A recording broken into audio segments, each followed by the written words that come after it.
Drama के starting में drama के मेन कपल रोहन और एनी एक दूसरे के साथ डाइवोर्स की बातें कर रहे थे। रोहन का कहना था कि हमारा 3 साल का कॉन्ट्रैक्ट, मैरिज का कॉन्ट्रैक्ट अब ख़त्म हो चुका है, वो फ्री है, चलो डाइवोर्स ले लेते हैं। एनी भी यहाँ पर उसे नहीं रोकती है, वो हमें बताती है कि फैमिली की मजबूरी की वजह से रोहन ने 3 साल पहले एनी से शादी किया था और अब ग्रैंडफादर भी इस दुनिया में नहीं है। दैट्स वाई कॉन्ट्रैक्ट के हिसाब से वो दोनों अब अलग हो रहे हैं।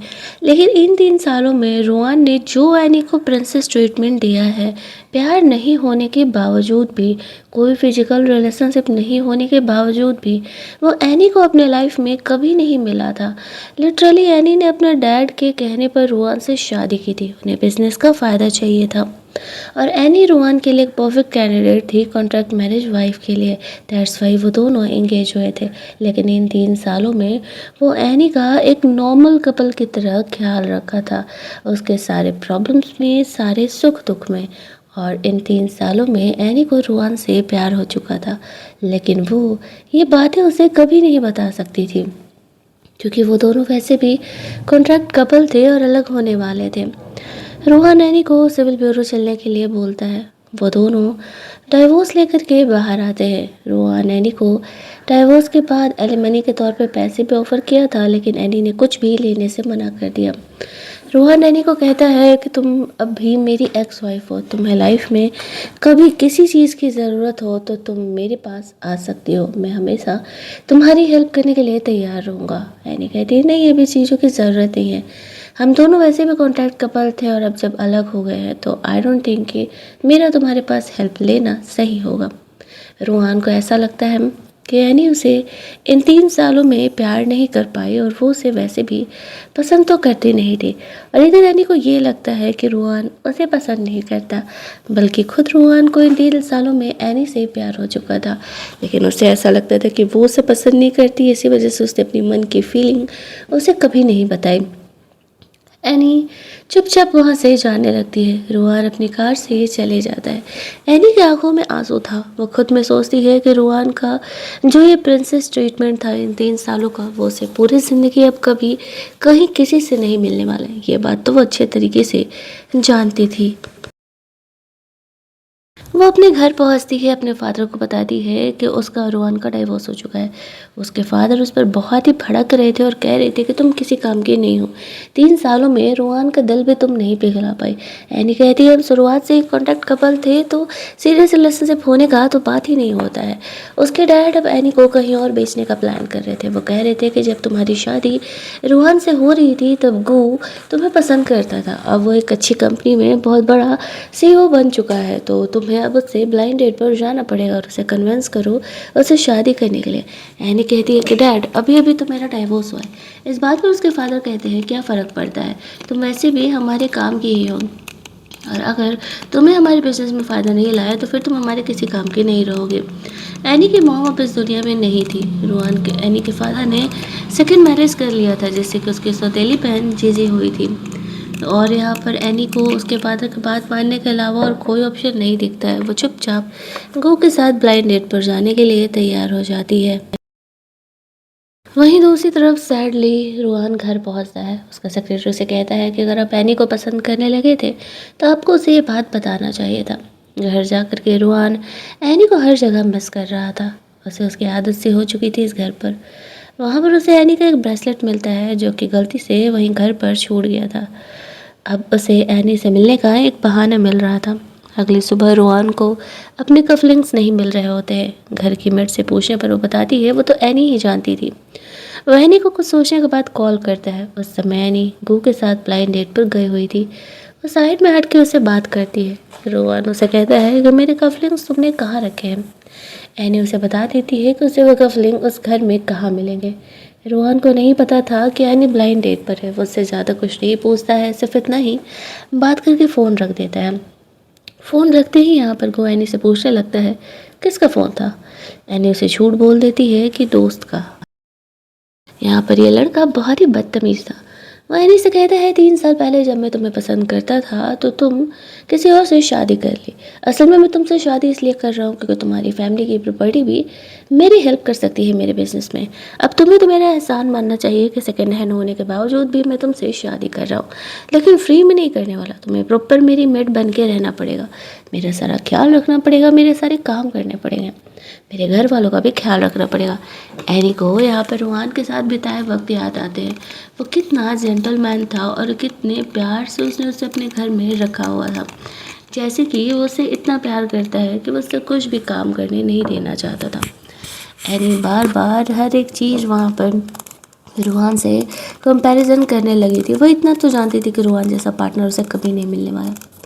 अगले दिन वो यहाँ पर गू के साथ एक पार्टी में जाती है जहाँ पर कि वो उसके साथ बहुत ही बदतमीजी से बिहेव करता है। इनफैक्ट उसका काफ़ी इंसल्ट भी कर रहा था, लेकिन एनी इन बातों को इग्नोर करने का कोशिश कर रही थी। तभी हम लोग यहाँ पर देखते हैं कि रोहान एक दूसरी गर्ल के साथ आता है। अब उसे यहाँ पर एनी उसके साथ देख कर के ये सोचने लगती है कि शायद ये वही गर्ल है जिससे कि रोहान शादी करना चाहता है, लेकिन असल में ये गर्ल तो सिर्फ रोहान की फ्रेंड थी। उसे एक फ़ीमेल कंपेनियन की ज़रूरत थी जिसे कि वो पार्टी में लेकर के आया हुआ था। वो एनी को गू के साथ देख कर सोच रहा होता है कि वो इसके साथ यहाँ क्या कर रही है। अब रोहान उससे कहीं ज़्यादा अमीर था तो गू उससे दोस्ती करने के लिए जाता है, लेकिन एनी को यहाँ पर अचानक से पीरियड आ जाते हैं और वो बहाना करके वहाँ से वॉशरूम चली जाती है। गो तो इस चीज़ को नोटिस भी नहीं कर पाता है और रोहान उसे देखते ही समझ जाता है कि उसे क्या प्रॉब्लम है। गो यहाँ पर कह रहता है, अरे वो लड़कियों को प्रॉब्लम होते रहता है, आपको ज़्यादा माइंड करने की ज़रूरत नहीं है, वो तो बस ऐसे ही ओवर ड्रामा करते रहती है। उसकी ये बातों को सुन करके रोहान समझ जाता है कि गो बिल्कुल भी सेंसिबल इंसान नहीं है। यहाँ पर वो अपने सेक्रेटरी को कॉल करके एनी के लिए सैनिटरी पैड्स मंगा देता है। आफ्टर दैट एनी वॉशरूम में थी, उसे समझ नहीं आ रहा था कि वह किससे हेल्प ले। वो गू के साथ आई थी तो उसे कॉल करती है, लेकिन वो कहता है कि वो बहुत बिजी है और कह के फ़ोन कट कर देता है। अब उसे समझ नहीं आ रहा था वो क्या करे, तभी रोहान यहाँ पर आता है। वो एनी को अपना कोट ऑफर करता है, कहता है कि चिंता मत करो, मैंने यहाँ पर तुम्हारे लिए सैनिटरी पैड्स मंगा दिया है तो तुम उनका इस्तेमाल कर सकते हो। एनी सोचती है कि ये बंदा इतना ज़्यादा सेंसिबल है, काश ये रियल में उसका हस्बैंड होता। प्यार ना होना सही, लेकिन कम से कम वो उसके साथ खुश तो होती। यहाँ पर रोहान एनी को कहता है कि तुम गो की फियोंसे हो। वो कह रहा था। एनी कहती है, फैमिली की मजबूरी में मुझे ये करना पड़ रहा है। रोहान कहता है, वो लड़का अच्छा नहीं है, वो तुम्हारे लिए सही नहीं है, वो बिल्कुल भी तुम्हारी केयर नहीं करता है। मैंने तुम्हें कहा था ना, तुम्हें किसी भी चीज़ की कभी भी लाइफ में ज़रूरत है तुम मेरे पास आ सकते हो। एनी उससे कुछ कहने ही वाली थी तभी रोहान की पार्टनर आ जाती है और वो रोहान को वहाँ से लेकर के जाती है। एनी का दिल टूट जाता है ये सोचते हुए कि शायद वो ओवरथिंक कर रही है। रोहान बस एहसान चुका रहा है, वो उसे प्यार नहीं कर सकता। भला इतना अमीर इंसान उससे प्यार कैसे कर सकता है। वो उसका जैकेट लौटा देगी बोल के वहाँ से निकल जाती है। अगले दिन वो उसके ड्रेस को प्रेस कर रही थी तब उसके फादर वहाँ पर आते हैं। वो उस ड्रेस को छुपा लेती है। उसके फादर यहाँ पर एनी से कहते हैं कि तुम्हें गू से जल्द शादी वादी के बारे में बात करना होगा। एनी यहाँ पर अपने फादर को बताने का कोशिश करती है कि गू उसे पसंद नहीं है। उसके फादर इस बात पर काफ़ी भड़क जाते हैं और बोलने लगते हैं कि तुम्हें ज़्यादा ड्रामा करने की कोई ज़रूरत नहीं है, चुपचाप गू से शादी कर लो। एनी मना कर रही थी तो उसके फादर उस पर हाथ भी उठा देते हैं, जैसे कि उसके शोल्डर में चोट लग जाता है और गुस्से में यहाँ से चले जाते हैं। एनी को यहाँ पर अपनी मॉम की याद आने लगती है। उसकी मॉम ने उसे कितने नाजुक से पाला था और उसके फादर इतनी बुरी तरीके से उसके साथ बिहेव कर रहे थे। वो किसी से बातें शेयर भी नहीं कर सकती थी। अगले दिन खुद को कवर अप करने वाला ड्रेस पहन करके वो रोहान को उसका जैकेट लौटाने के लिए जाती है। रोहान उसे कहता है, बस एक ड्रेस ही तो था, पर्सनली आने की क्या ज़रूरत थी। इस बात पर एनी से कहती है, तुम भी तो मेरे बुलाने पर आ गए ना। तो वो कुछ नहीं कहता है। यहाँ पर वो नोटिस करता है कि एनी के शोल्डर में चोट लगा है। वो उसे पूछता है कि क्या कोई इंसान उसे परेशान कर रहा है, वो चाहे तो उसे बता सकती है। वो उसका एक्स हस्बैंड ही सही लेकिन अभी भी लीगल राइट रखता है। एनी काफ़ी हिचकिचा रही थी। रोहान उसे कहता है, इन 3 सालों में तो तुम ऐसी बिल्कुल नहीं थी, अब क्या हो गया, इतना हेजिटेशन हमारे बीच कहाँ से आ गया। एनी रोहान को कुछ भी नहीं बताती है, कहती है सब ठीक है। बस यहाँ पर रोहान एनी को बोलता है कि 10 मिलियन मैंने तुम्हारे अकाउंट में डाल दिए, वो आगे तुम्हारे काम आ सकते हैं।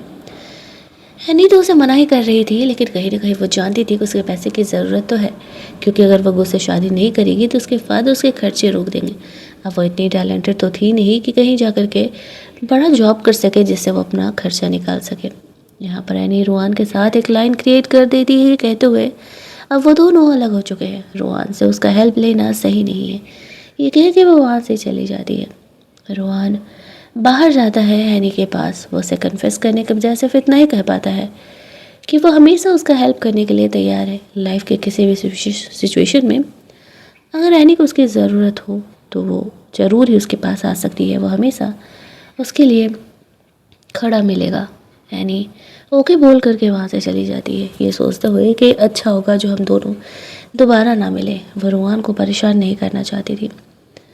दूसरे दिन हम लोग देखते हैं कि जब वो घर जाती है तो देखती है कि यहाँ पर गू आया हुआ है, उसके फैमिली मेम्बर के साथ बैठ करके ड्रिंक कर रहा है। एनी को ये सारी चीज़ें बिल्कुल भी नहीं पसंद थी। गो यहाँ पर ज़बरदस्ती एनी को भी ड्रिंक करने के लिए फोर्स कर रहा था, जो एनी नहीं चाह रही थी। उसके फादर उसे कहते हैं कि अभी तुम्हारे फियांसे है, अगर ड्रिंक करने के लिए बोल रहा है तो क्या प्रॉब्लम है। यहाँ पर वो ज़बरदस्ती एनी को ड्रिंक कराता है। एनी कभी ड्रिंक नहीं करती थी तो उसे वोमिटिंग फील होने लगता है। एक्स्ट्रा ड्रिंक करने की वजह से जब उसे वोमिटिंग फील हो रहा था तो वो वॉशरूम के लिए जाती है। गो उसके पीछे पीछे जाता है और एनी के साथ बदतमीजी करने का कोशिश करता है। एनी उसे रोक रही थी, वो शादी से पहले ये सब कुछ नहीं करना चाह रही थी। गो से कहता है कि क्या ड्रामा कर रहे हो, एक तो ऑलरेडी तुम 3 साल पहले शादीशुदा थी और यहाँ पर अब सीधी सादी बनने की नौटंकी मत करो। गुस्से में एनी का गला दबाने लगता है। इधर हम लोग रोहान को देखते हैं। पता नहीं क्यों लेकिन उसे मन में एक ऐसी फीलिंग आ रही थी कि शायद एनी को उसकी ज़रूरत है और रोहान को एनी से मिलने जाना चाहिए। उसके पास जो उसका ब्रेसलेट था वो उसे लौटाने के बहाने एनी के पास जाने का डिसाइड करता है। वो अपने सेक्रेटरी को कार घुमाने के लिए बोलता है और एनी के पीछे पीछे निकलता है। इधर एनी खुद को गू से बचाने के लिए उसके सर पे बोतल मार करके वहाँ से बाहर निकलती है। एक तरफ रोहान एनी को ढूंढते हुए जा रहा था और दूसरी तरफ एनी अपनी जान बचाते हुए वहाँ से निकल रही थी, लेकिन वो दोनों एक दूसरे से मिल नहीं पाते हैं। ना तो रोहान एनी को देख पाता है, ना ही एनी रोहान को देख पाती है। रोहान को ऐसा लगता है कि शायद वो ओवरथिंक कर रहा है और एनी तो अपने घर पर सेफ है, उसे कुछ भी नहीं हुआ और वो वहाँ से जाने लगता है। इधर वापस से जो गू था वो एनी के पीछे पड़ा था और वो उसे रोड के साइड में खींच लेता है। वो उसे कहता है कि तुम्हें मेरे साथ तो आज रोमांस करना ही पड़ेगा, तुम्हें यहाँ पर कोई नहीं बचाने वाला है। एनी जैसे तैसे करके खुद को सेव करते हुए रोड के बीच में पहुँचती है, लेकिन उसका कार से एक बुरा वाला एक्सीडेंट हो जाता है। रोहन वहाँ से सामने से गुजर जाता है लेकिन वह एनी को देख नहीं पाता है। एनी वहीं बेहोश हो जाती है। उसने रोहन को वहाँ से गुजरते देखा था लेकिन उसके पास हिम्मत नहीं थी कि वह मुँह से कुछ बोल भी पाए। रोड साइड गुजर रहे स्ट्रेंजर में से किसी एक को तरस आता है और वो एनी को हॉस्पिटल लेकर के जाता है। एनी का एक्सीडेंट हुआ देख करके गू घबरा करके उसे छोड़ करके वहाँ से चले जाता है। इधर रोहन घर पहुँचता है। एनी की चीज़ों को देख करके वो उसे और भी ज़्यादा मिस करने लगा था। वो जानता था कि एनी उसे प्यार नहीं करती, लेकिन वो खुद को उसे प्यार किए बिना रोक नहीं पाया था।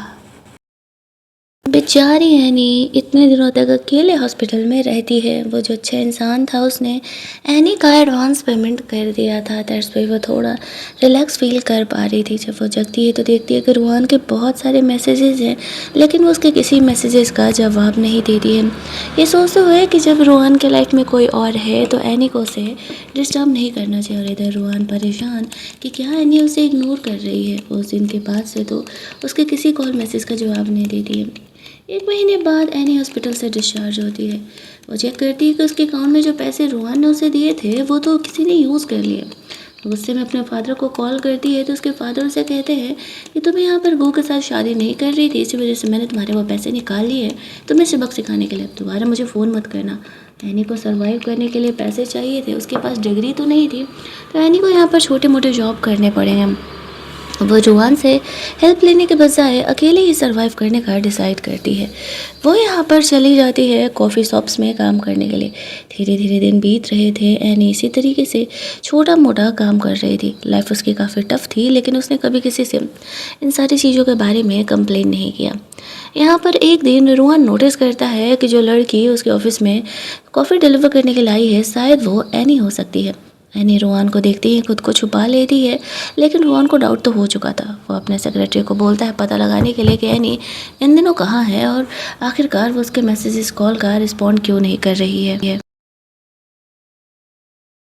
थोड़ी ही देर में उसे पता चल जाता है 1 महीने पहले एनी का एक्सीडेंट हुआ था कार से, जिस रात रोहन एनी को ढूंढ रहा था। इसके बाद किसी स्ट्रेंजर ने एनी को हॉस्पिटल में एडमिट कराया और अब एनी अकेले अपने घर से दूर कॉफ़ी शॉप पर काम कर रही है। उस समय रोहन बिजनेस ट्रिप पर था। वो अपना सारा काम छोड़ करके एनी से मिलने के लिए निकलता है। उसे समझ नहीं आता कि रोहन ने जब एनी को पैसे दिए थे तो फिर एनी ये सारे काम क्यों कर रही है। वहीं दूसरी तरफ इस बात से अनजान एनी अपना काम कर रही थी। अगले दिन उनके रेस्टोरेंट में गो आता है, वो भी जीजी के साथ। उसी समय रोहन भी एनी से मिलने के लिए आया था। वो इस सीन को देख रहा था। गो को जीजी के साथ देख करके एनी कोई रिएक्ट नहीं करती। जीजी उसे कहती, तुमने तो कहा था कि तुम्हें छोड़ करके भाग गई थी, ये यहाँ क्या कर रही है। एनी जीजी को वार्न करती है कि भले ही तुम मेरे स्टेप सिस्टर हो, लेकिन मैं तुम्हें वार्न कर देती हूँ, गो बिल्कुल भी अच्छा इंसान नहीं है और तुम्हें उसके साथ नहीं रहना चाहिए। तुम्हें पता भी नहीं कि उस रात उसने मेरे साथ क्या किया था। गो गुस्से में एनी पर हाथ उठाने के लिए आता है, लेकिन तभी वहाँ पर बीच में रोहान आ जाता है एनी को सेव करने के लिए। एनी भी उसे देख करके शॉक हो जाती है। अब रोहान ने एनी की फैमिली को मना करके रखा था कि एनी के साथ उसकी शादी हो रही है, ये बात उन तीनों के अलावा किसी और को पता नहीं चलना चाहिए, क्योंकि उसे पता था कि अगर आगे आने वाले 3 सालों में एनी को उससे प्यार नहीं हुआ तो बेकार में ही बाहर बदनामी होगी कि एनी की किससे शादी हुई थी। गो को पता नहीं था तो वो रोहान के सामने ही एनी की बुराई करने लगता है, ये कहते हुए कि एनी बिल्कुल भी अच्छी लड़की नहीं है, वो एक कैरेक्टरलेस लड़की है। वो पहले से भी डाइवोर्स थी और रोहन को एनी का सपोर्ट करने का ज़रूरत नहीं है। मुझे तो लगता है कि उसका हस्बैंड भी बहुत ही घटिया इंसान था, उसने एनी का इस्तेमाल करके छोड़ दिया। रोहन यहाँ पर जब ये बातें सुनता है तो उसे सिर्फ और सिर्फ एनी के लिए बुरा लग रहा था। वो गो को कुछ नहीं कहता है, सिर्फ उसे वार्न करता है कि अगर वो एनी से दूर नहीं रहा तो उसके लिए सही नहीं होगा, और वो एनी को वहाँ से लेकर के जाता है। गो को समझ नहीं आता है कि आखिरकार रोहन एनी का इतना सपोर्ट क्यों कर रहा है, क्या वो उसमें इंटरेस्टेड है, क्योंकि उसे ये तो पता नहीं था कि रोहन उसका एक्स हस्बैंड रह चुका है।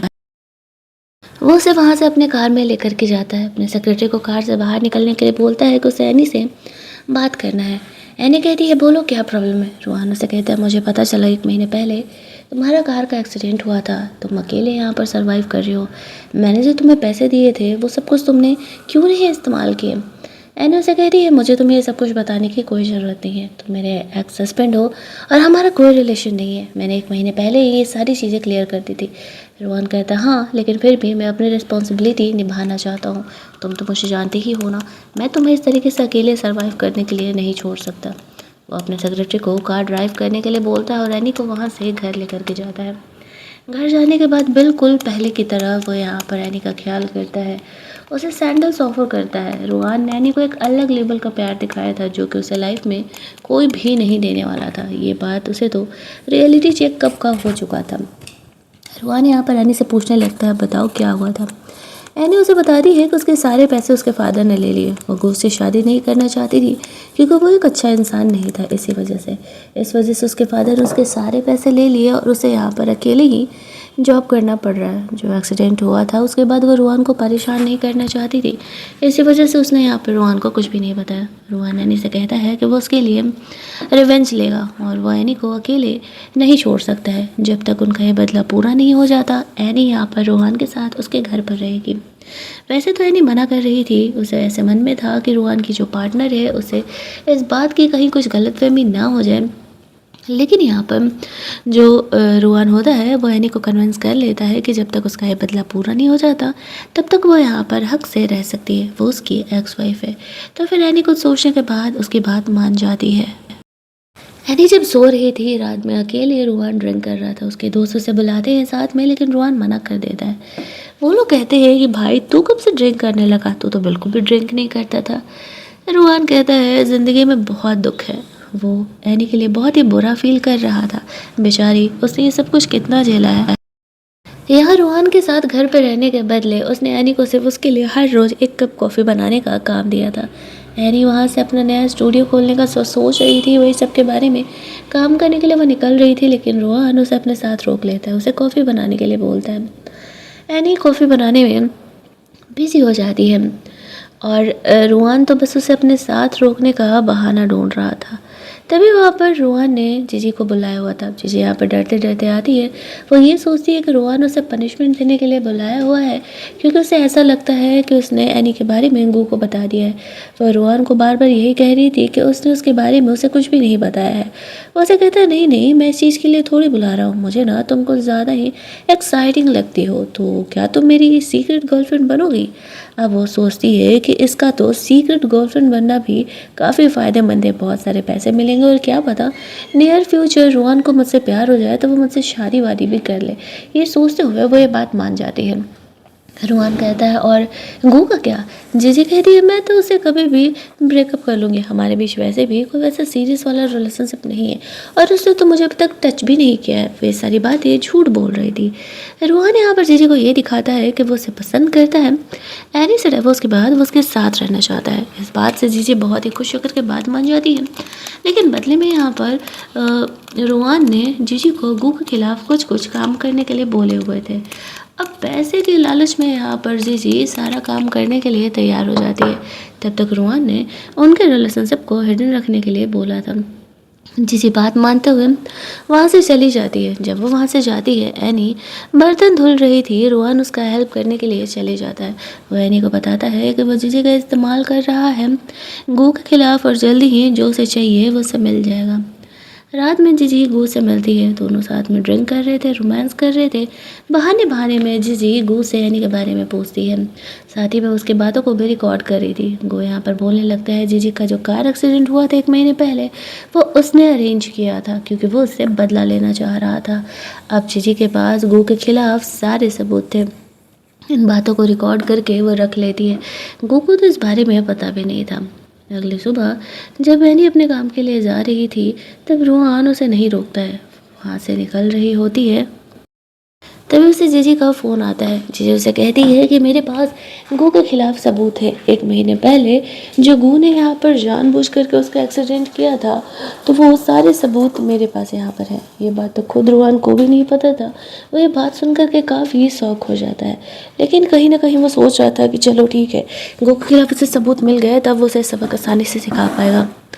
वो दोनों जब रात में कमरे में थे, तब रोहन एनी से पूछता है कि वो उसे किस करना चाह रहा है।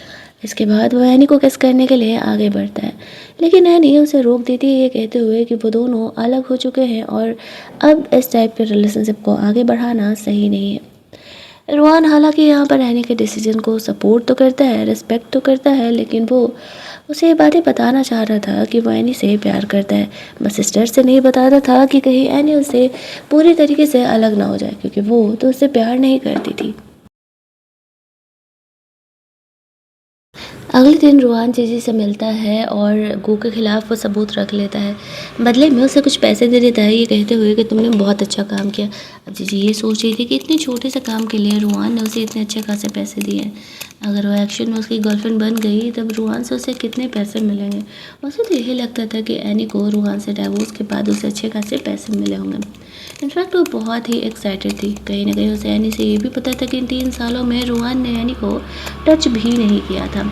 अब यहाँ पे वो वही सपने सजाते हुए वहाँ से बाहर निकलती है कि रोहन उसका बनने वाला बॉयफ्रेंड हो सकता है। बाहर निकलती है तो उसे गू का कॉल आता है, लेकिन वो जैसा कि रोहन ने उससे कहा था, जीजी यहाँ पर गू से ब्रेकअप कर लेती है। अब गू को समझ नहीं आता है कि अब तक उसके और जीजी के बीच जब सब कुछ सही चल रहा था तो वो ब्रेकअप क्यों कर रही है। जीजी से बहाना दे देती है कि तुम बहुत ही घटिया इंसान हो, तुमने जीजी के एनी के साथ ऐसा किया था, तुमने उसका कार एक्सीडेंट किया था, इसी वजह से मैं अब तुम्हारे साथ नहीं रहना चाहती। अब इन सब का जिम्मेदार गो जीजी को मानने लगता है और अब वो उससे रिवेंज लेने का प्लान कर रहा था। जीजी फिलहाल जहाँ काम करने जाती है, वहाँ पर उसके पीछे पीछे चले जाते उसे फॉलो करने के लिए। मौके का फ़ायदा उठाते हुए वो जीजी को यहाँ पर किडनैप कर लेता है। इधर रोहन एनी को ढूंढते हुए रेस्टोरेंट में पहुँच रहा था। वो उसके लिए उसके पसंद के फेवरेट स्टिकर ले करके गया हुआ था, लेकिन उसे यहाँ पर एनी नहीं मिलती है। वो ये सोच रहा था कि एनी यहाँ से कहाँ जा सकती है। इधर एनी को वो किडनैप करके लेकर के जाता है, ये कहते हुए कि अब मैं तुम्हारा फ़ायदा फाइनली लेने वाला हूँ। वो उस बिजनेसमैन को एनी को सेल कर रहा था, जिसके बाद उसे अच्छा खासा डील मिलने वाला था। वो उसे होटल में लेकर के जाता है, जहाँ पर कि रोहन को ये सारी बातें पता चलती है और वो जल्दी जल्दी एनी को ढूंढने के लिए जाता है। इसने एनी को यहाँ पर नशे की दवा दे दी थी, लेकिन रूहान वहाँ पर पहुँच जाता है। एनी खुद को प्रोटेक्ट करने का कोशिश कर रही थी। रूहान उस बंदे को अपने सेक्रेटरी को पिटाई लगाने के लिए बोलता है और एनी को ढूंढते हुए वहाँ से लेकर के जाता है। एनी उस दवा के असर में थी और वह रूहान के साथ रोमांस करने लगती है। रूहान उसे रोकते हुए कहता है कि शायद तुम बहुत ज़्यादा नशे में हो और तुम कल रिग्रेट करोगी, लेकिन एनी उसे कहती है कि तुम्हें आने में इतना देर क्यों लगा, मैं बहुत ही देर से तुम्हारा इंतज़ार कर रही थी। जैसे ही एनी ऐसा रूहान को कहती है तो रूहान खुद को रोक नहीं पाता है और वो दोनों फाइनली यहाँ पर इंटीमेट होते हैं।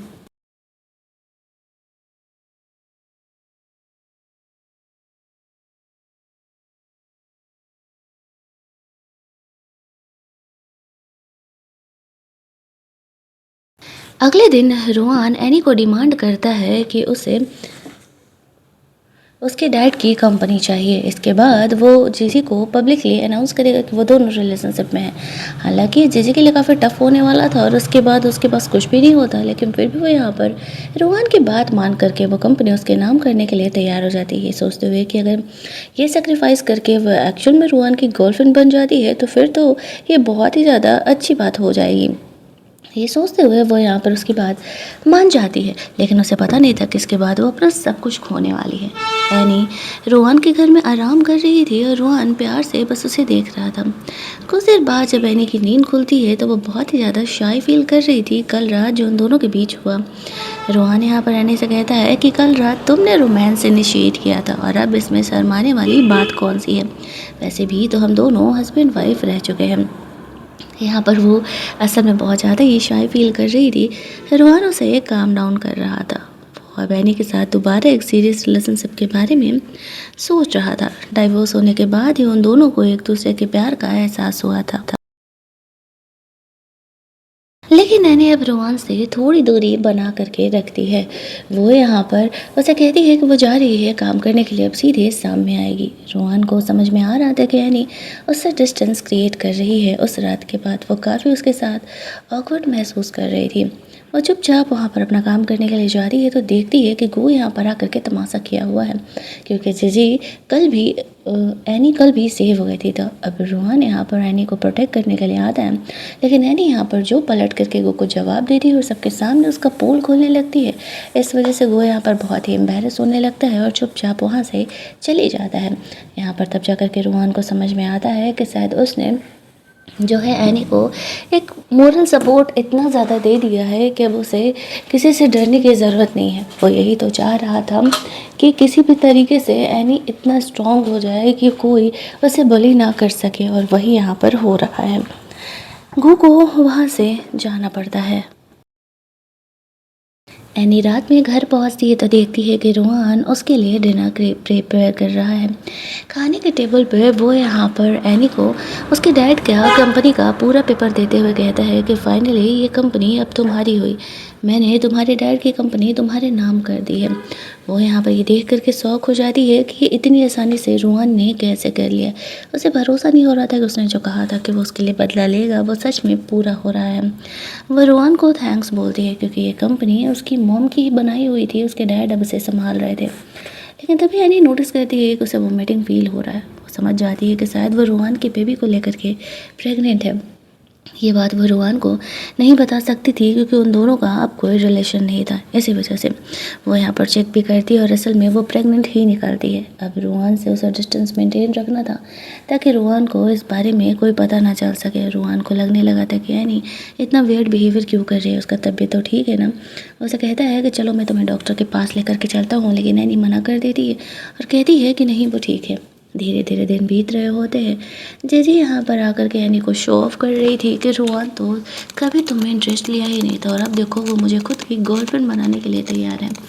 एनी मन ही मन हंस रही थी क्योंकि उसे पता था कि रोहन जीजी के साथ क्या किया है, और जल्दी ही यहाँ पर जीजी को इस बात का आइडिया लगने वाला है कि उसके साथ क्या हुआ है और उसका पत्ता कट चुका है। उसके पास तो कुछ भी नहीं है। यहाँ पर उसके फादर भी इसी खुशी में रोहन को वो कंपनी दे दिए थे कि फाइनली अब उनकी बेटी उसका गर्लफ्रेंड बनने वाला है। यहाँ पर हम लोग देखते हैं कि एनी डॉक्टर से चेकअप कराने के लिए जाती है। डॉक्टर यहाँ पर उसे कहते हैं कि बेबी हेल्दी है और एनी को अपना ख्याल रखना चाहिए। तभी उसे रोहन का कॉल आता है और वो पूछ रही थी कि वो हॉस्पिटल गई है, सब कुछ ठीक तो है ना। एनी कहती है कि हाँ सब ठीक है। वो एनी का ख्याल करते हुए यहाँ हॉस्पिटल में आ जाती है। एनी ने वो रिपोर्ट छुपा लिए थे तब, क्योंकि वहाँ पर रोहन की वो पार्टनर आ गई थी।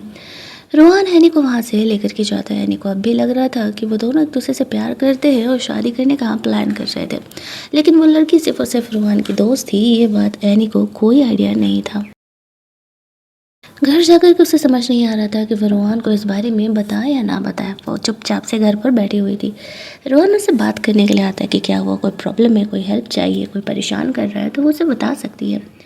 लेकिन मैंने उसे कहती है कि नहीं, इनमें से कोई भी बात नहीं। अब तक तुमने मेरा बहुत ज़्यादा ही हेल्प किया है। वो हैनी को कहता है कि अभी एक लास्ट बदला बाकी है, चलो कल बहुत ही मज़ा आने वाला है। वो हैनी को अपने साथ पार्टी में चलने के लिए बोलता है। जब हैनी रेडी वेडी होकर के आती है तो वो इतनी प्रिटी लग रही थी कि उसका कुछ कहना नहीं था। वो तो उसे देखते ही रह जाता है। यहाँ पर वो हैनी को पार्टी में लेकर के जाता है। दोनों एक कपल की तरह वहाँ पर गए हुए थे। वहाँ पर गो भी आया हुआ था और वो ये सोच रहा था कि इतनी बड़ी पार्टी में उसे रोहन ने क्यों बुलाया। उसे नहीं पता था कि उसका इंसल्ट करने के लिए यहाँ पर बुलाया गया। जैसे ही पार्टी स्टार्ट होती है, सारे लोग एनी को देख करके उसकी काफ़ी बड़ाई कर रहे थे क्योंकि वो काफ़ी खूबसूरत लग रही थी। वो रोहन के साथ जाकर के खड़ी हो जाती है। रोहन यहाँ पर सबके सामने गो की वो वॉइस रिकॉर्डिंग सुना देता है कि उसने किस तरीके से एनी के साथ बदतमीजी की थी, और जब एनी ने उसे खुद का रोमांस नहीं करने दिया, खुद का इस्तेमाल नहीं करने दिया, तो उसने एनी का एक्सीडेंट करा दिया। अब गो का पोल यहाँ पर सबके सामने खुल जाता है। वो यहाँ पर बोलने लगते हैं कि नहीं नहीं ये सब कुछ झूठ है, ये रिकॉर्डिंग फेक है। उसे ऐसा लगता है कि एनी ने ये सब कुछ करा है, लेकिन रोहन बीच में आता है और कहता है कि ये सब कुछ एनी ने नहीं, मैंने करा है। मुझे तुम्हारी असलियत पता थी और तुम्हें पता है एनी कौन है? मेरी वाइफ।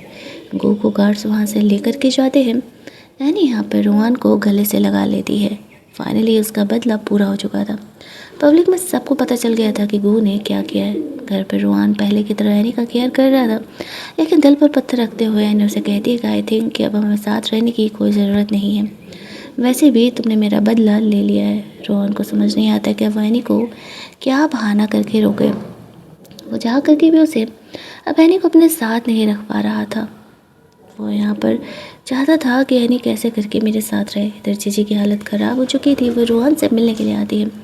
रोहन उसे क्लियर कर देता है कि तुम्हारी जैसी लड़की को मैं भला कैसे ही कभी पसंद कर सकता हूँ। मैं तो सिर्फ तुम्हारा इस्तेमाल कर रहा था ताकि मैं एनी के लिए बदला ले सकूँ।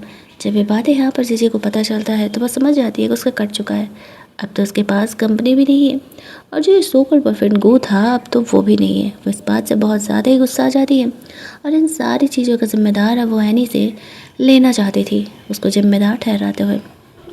दूसरी तरफ हम लोग देखते हैं जैसे ही रोहन घर जाता है, गलती से उसे एनी का वो प्रेगनेंसी टेस्ट किट हाथ लग जाता है। घर की मेड ने उसे बता दिया था कि असल में एनी प्रेग्नेंट है।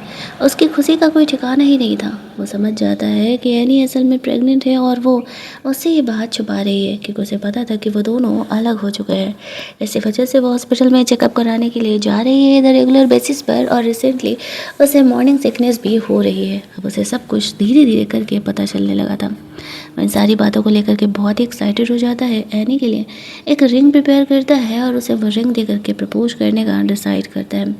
लेकिन तभी वहाँ पर जीजी गुस्से में नाइफ लेकर के आ जाती है और वो रोहन से बदला लेना चाह रही थी क्योंकि उसने उसे इस तरीके से बैंक करप्ट कर ही दिया है। अब उसके पास ना तो पैसे हैं और ना ही बॉयफ्रेंड है। एनी इस बात से अनजान चुपचाप अपना काम कर रही थी। रोहन उससे मिलने के लिए जा ही रहा था कि बीच में जीजी आ जाती है और वो रोहन को वो चाकू मार देती है। वो एनी के पीछे जा रही थी उसे भी हर्ट करने के लिए, लेकिन रोहन जैसे तैसे करके उसे रोक लेता है। जीजी वहाँ से डर के मारे फरार हो जाती है और इधर एनी को पता ही नहीं था कि रोहन के साथ क्या हो रहा है। उसका सेक्रेटरी उसे हॉस्पिटल लेकर के जाता है, तब जाकर के एनी को ये बात पता चलता है। ये बात पता चलते ही वो बहुत ही ज़्यादा वाली बेचैन हो जाती है और सब कुछ छोड़ करके जल्दी जल्दी हॉस्पिटल पहुँचती है। हॉस्पिटल पहुंचने पर जो रूहान का सेक्रेटरी था, वो रूहान ने जो एनी के लिए रिंग प्रिपेयर किया था वो उसे देते हुए कहता है कि हमारे बॉस रूहान आपसे दोबारा शादी करना चाहते थे। वो तो आपसे शुरुआत से ही प्यार करते थे, लेकिन उन्हें ऐसा लगता था कि आप उनसे प्यार नहीं करती हो, इसी वजह से उन्होंने आपको ये बातें कभी नहीं बताई। एनी का ये बात जान करके दिल टूट जाता है जब उसे पता चलता है कि जीजी ने इस तरीके से उसकी वजह से रूहान पर अटैक किया था। तो वो सोचती है कि ये सब कुछ रूहान के साथ बुरा उसी की वजह से हो रहा है। और एक बार जब रूहान खतरे से बाहर हो जाता है, ये बात डॉक्टर से पता करने के बाद, वह रूहान के लिए एक नोट छोड़ करके वहाँ से चली जाती है, ये कहते हुए कि मेरे बिना ही तुम सेफ़ हो और खुश हो। हैनी ने ये बहुत बड़ा डिसीजन लिया था रूहान की सेफ्टी के लिए। अगली सुबह जब रूहान को होश आता है तो वह सबसे पहले एनी के बारे में पूछता है। यहाँ पर उसे उसका सेक्रेटरी बताता है कि असल में एनी ने उसके लिए नोट छोड़ा है और शायद वो उसे छोड़ करके जा चुकी है। उस समय रूहान की फ्रेंड से संभाल रही थी। रूहान बहुत ही रोने लगता है और अब वो ये सोच रहा था कि रूहान उसे छोड़ करके क्यों गया, लेकिन जब वो उसके लेटर्स पढ़ता है, उसके कंसर्न समझता है, तो वो समझ जाता है कि एनी उसकी सेफ्टी के लिए उसे छोड़ करके गई हुई है। लेकिन उसे सेफ्टी की ज़रूरत नहीं थी, उसे एनी की ज़रूरत थी। वो हर जगह एनी के बारे में पता लगाता है कि एनी किधर है, पता करो, मुझे उसके बारे में जानना है। ऐसे धीरे धीरे दिन बीत रहे थे, दिन महीने में बदल जाते हैं। एनी या बेबी को कभी भी बॉन्ड करने वाली थी। उसने अपने नए कॉफ़ी शॉप में कुछ नए दोस्तों को बना लिया था। तभी रूहान एनी को ढूंढते हुए वहाँ पर आ जाता है। वो एनी को कन्फेस करता है कि वो एनी से प्यार करता है और वो उसे ऐसे छोड़ करके कैसे आ सकती है। एनी भी उसके कन्फेशन को एक्सेप्ट कर लेती है। वो भी बोलती है कि वो भी रूहान से प्यार करती है। सबके बीच गू और जीजी को जेल भेज दिया गया था। रूहान एनी के कन्फेशन को एक्सेप्ट कर लेती है। वो दोनों एक हो जाते हैं एंड हैप्पीली एवर आफ्टर रहने लगते हैं। और हमारी ये स्वीट सी लव स्टोरी यहीं पर एंड कर दी जाती है। तो अगर आपको ये कहानी अच्छी लगी होगी, वीडियो को लाइक और शेयर करना मत भूलना। चैनल को सब्सक्राइब कर लेना ताकि नए वीडियोज़ के नोटिफिकेशन आपसे मिस ना हो। चलिए जल्दी से मिल लेते हैं हम लोग एक और नई कहानी के हिंदी एक्सप्लेनेशन में।